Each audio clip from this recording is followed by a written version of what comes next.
Allahu Akbar, Allahu Akbar. Anggota DPR malu dong, sudah digaji oleh rakyat, uang rakyat, kalian tidur saja. Dedek, pernah dengar cerita anggota DPR di akhirat? Hah? Jadi anggota DPR kan ada penghafal Quran, masuk dalam surga.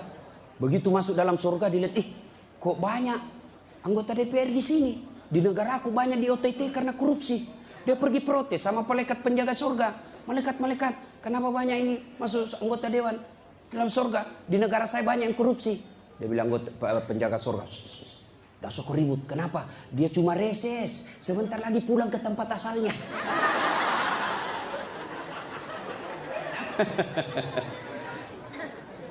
Terlalu cinta kepada dunia dilarang oleh agama. Maka oleh sebab itu kita diberikan hanya syukuri nikmat yang Allah berikan. Yang ketiga, qillatul haya, kurang rasa malu. Malu dong menyebarkan fitnah. Malu dong jadi artis tapi menyebarkan syahwat. Malu dong jadi pejabat tapi korup. Malu dong jadi kontraktor tapi rampok. Pernah dengar cerita kontraktor di akhirat? Hah? Ini penghuni akhir, penghuni surga sama penghuni neraka baku SMS-an dia. Bilang penghuni surga, "Mas bro, bagaimana kabarmu di situ?" "Bah, enggak ada enak di sini. Di blender terus kita di sini. Enggak ada jam istirahat." "Kau di situ bagaimana kabarmu di surga?" "Masya Allah, enak betul. 1 laki-laki, 7 bidadari." Bayangkan Pak, 7. Dan itu bidadari tidak pernah kentut. Seperti istri kita di rumah 7 kali kentut 1 hari. Enggak pernah kentut. Perawan terus. 7 bidadari. Sampai jam berapa?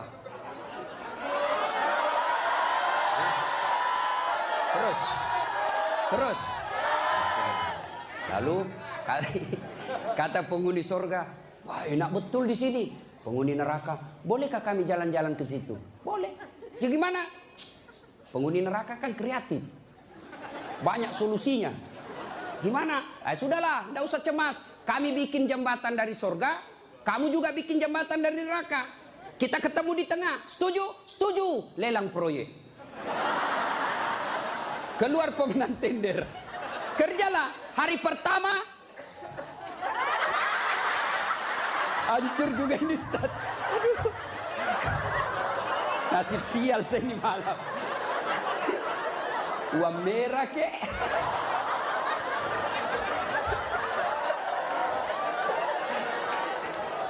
Jauh-jauh dari Sulawesi 10.000.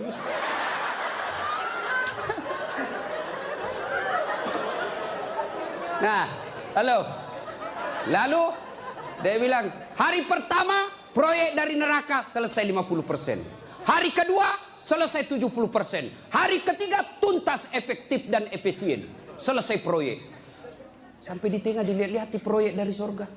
Kenapa belum mulai-mulai? Dia teriak, "Lah ini dari neraka." "Mas bro, kenapa kau belum mulai proyekmu? Kami sudah sampai di tengah sesuai perjanjian. Kenapa kau belum mulai?" Kata penghuni dari surga, "Bagaimana mau dimulai? Pemborong, kontraktor, pengawas, panitia ada semua di situ."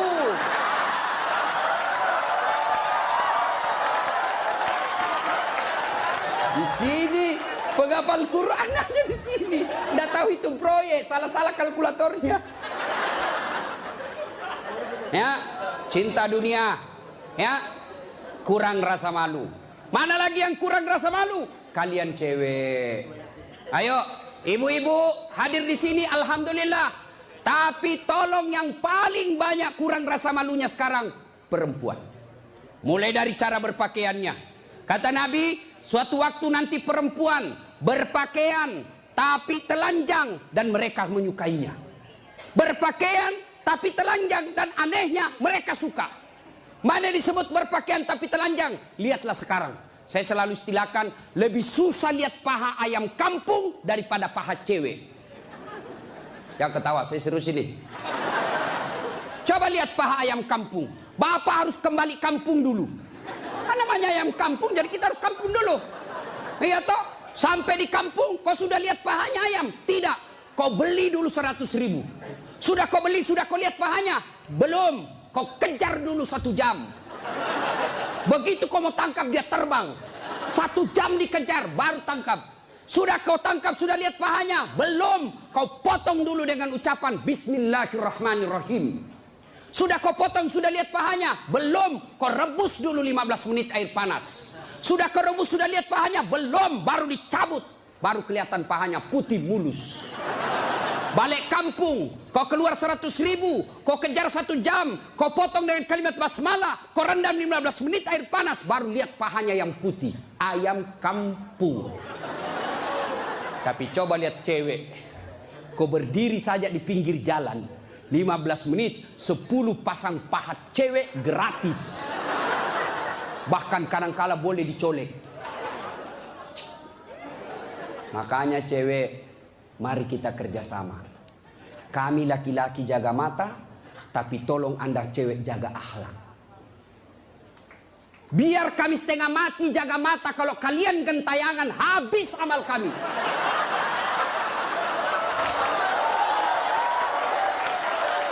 Ya, saya kalau mau pergi mengajar di kampus, saya ngaji dulu beberapa ayat, sholat duha dulu 2 rakaat, baru 1 kilometer saya naik mobil, hancur amalku.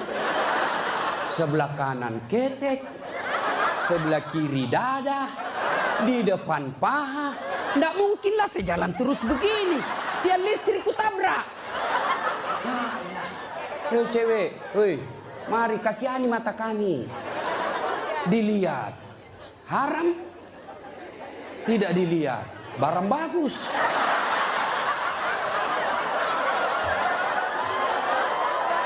Hei, oke, sekarang banyak perempuan kurang rasa malunya. Dulu. Kalau ada perempuan hamil di luar nikah, dibuang dari kampungnya. Keluar kau menyebarkan aib. Itu dulu. Dulu perempuan meskipun belum pakai jilbab, tapi dia jaga harga dirinya. Saya zaman SMA kan belum ada jilbab. Kawan saya kalau jatuh ballpointnya, kan tidak pakai jilbab.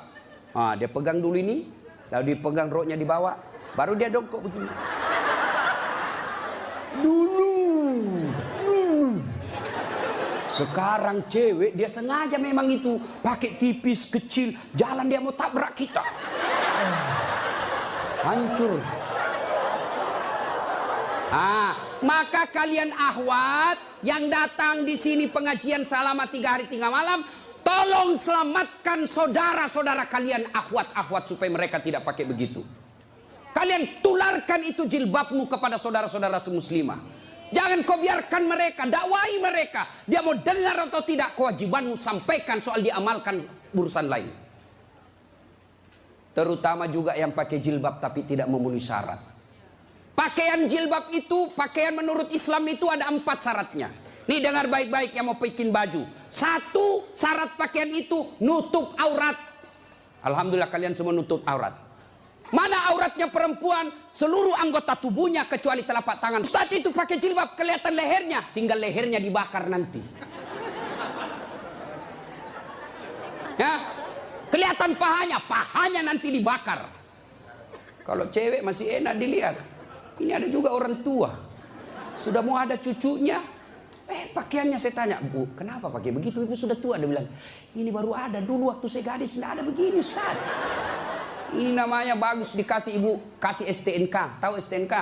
Sudah tua, nakal kembali. Kasih itu STNK itu buru-buru gitu. Laki-laki mana auratnya?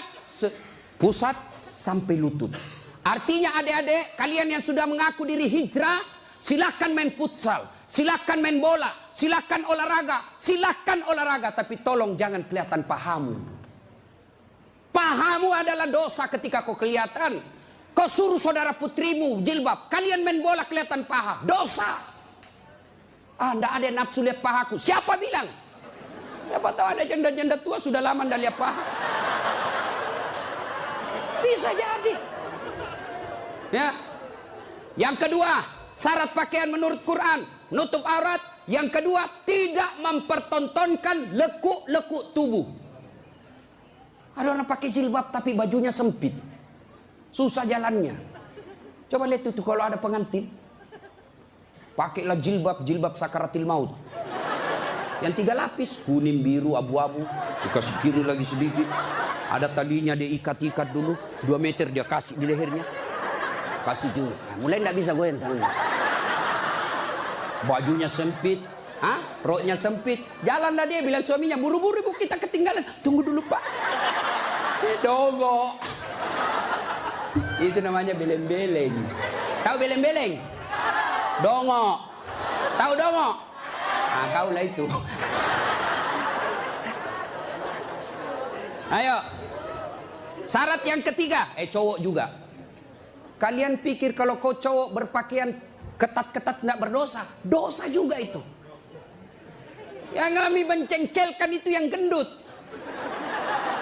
Masuklah dia di masjid pakai kaos oblong. Begitu dia ruku, mulai mencemaskan. Sujud, ada celengan. Beleng-beleng.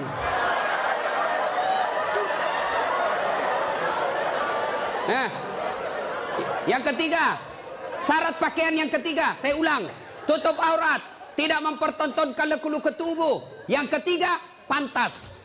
Apa maksudnya? Kalau saya alumni apalagi Muslim United, saya alumninya, 3 hari 3 malam saya dengar dakwah, maka sebaiknya pantas tidak saya berpakaian begini. Saya pengurus remaja masjid, pantas tidak saya berpakaian begini. Saya muslim terhormat, pantas tidak berpakaian begini. Saya pejabat, pantas tidak saya berpakaian begini. Saya muslimah, pantas tidak berpakaian begini. Tanya kepantasannya. Itulah sebabnya agama Islam mengajarkan ketika kau berpakaian, tanya, yuk pantas tidak pakaian begitu. Dan ini pakaian ternyata menyelamatkan kita dari dosa. Mana buktinya? Saya. Kemana-mana saya pakai begini. Cuma kadang-kala dia gosip saya itu pegawai bank. Kan saya mana-mana pakai sarung. Saya masuk nabung ada pegawai apa sih itu yang namanya terima-terima duit? Teller. Hah? Iya teller. Dia gosip. Dia apa? Salah masuk. Dia kira masjid. Dia kira saya masuk masjid, saya pakai sarung. Saya dengarlah saya, kenapa? Saya pakai sarung koin sibuk. Nggak jadi saya nabung, pulang saya. Orang kalau pakai muslim begini, baju koko, gamis, insya Allah terpelihara dari dosa. Saya jalan tiba-tiba di mall banyak cewek cantik, nggak mungkin saya lihat. Kenapa? Saya malu. Masa Ustadz lihat cewek cantik? Terpaksa dilihat, ya lihat sedikit aja. Sudah. Ayo, ibu-ibu, mau ndak suamimu terhindar dari tempat-tempat maksiat? Keluar, suruh pakai peci, pakai songkok, pakai gamis. Ndak mungkin dia pakai begini pergi main biliar. Maka suruh pakai itu. Ada di Makassar, saya sudah suruh pakai Ustaz, tapi di mobil dia ganti. Memang sudah tabiatnya itu sudah bajingan. Yang keempat, syarat pakaian yang keempat adalah indah. Ternyata Allah tidak meninggalkan keindahan. Allah tidak melarang kita keindahan dalam berpakaian, tapi dengan catatan tertib aturannya. 1, tutup auratmu. 2, jangan kau tontonkan lekunya. 3, pantas. 4, indah.